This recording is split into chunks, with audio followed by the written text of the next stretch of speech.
5 sa kada 10 pamilyang Pinoy ang nagsabing mahirap sila. Halos 20 milyong Pilipino ang tuturing na mahirap. Nasa 3 milyong pamilyang Pilipino ang nakaranas ng kagutuman. Dumami ang bilang ng mga Pilipinong walang trabaho. Muling nangulelat ang Pilipinas pagdating nga sa kakayahan ng mga estudyante.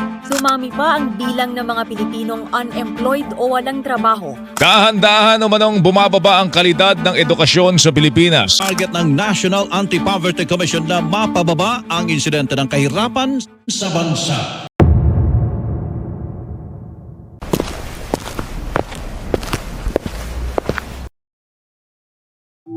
Hindi nga ba hadlang ang kahirapan sa pag-abot ng pangarap?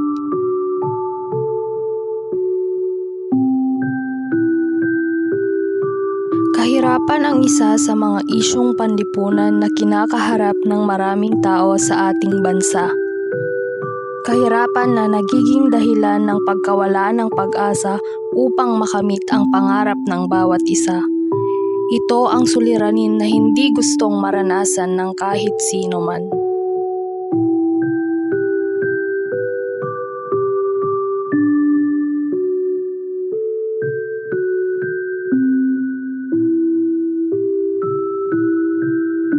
Ang kahirapan ay isang malalim na sugat sa ating lipunan.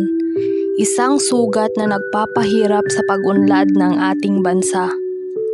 Parang isang malaking bato na nakabara sa ating daan patungo sa kaunlaran. Isang bato na nagpapabigat sa ating mga puso at nagpapagulo sa ating mga isipan. Isang aspeto na lubos na naaapektuhan ay ang edukasyon, kung saan ang ibang estudyante ay napipilitang pumasok sa isang trabaho at tiisin ang mababang sahod para lamang matustusan ang kanilang pag-aaral.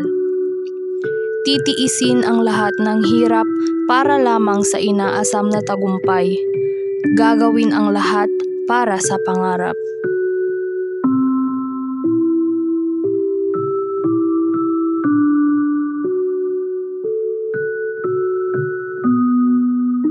Hadlang ang kahirapan sa pag-abot at pag-unlad ng isang tao.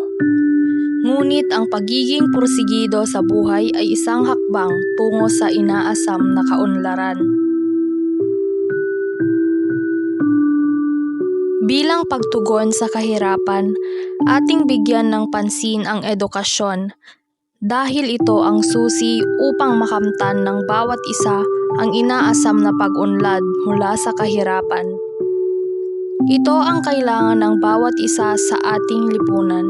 Hindi lamang basta edukasyon, kundi dekalidad na edukasyon para sa lahat.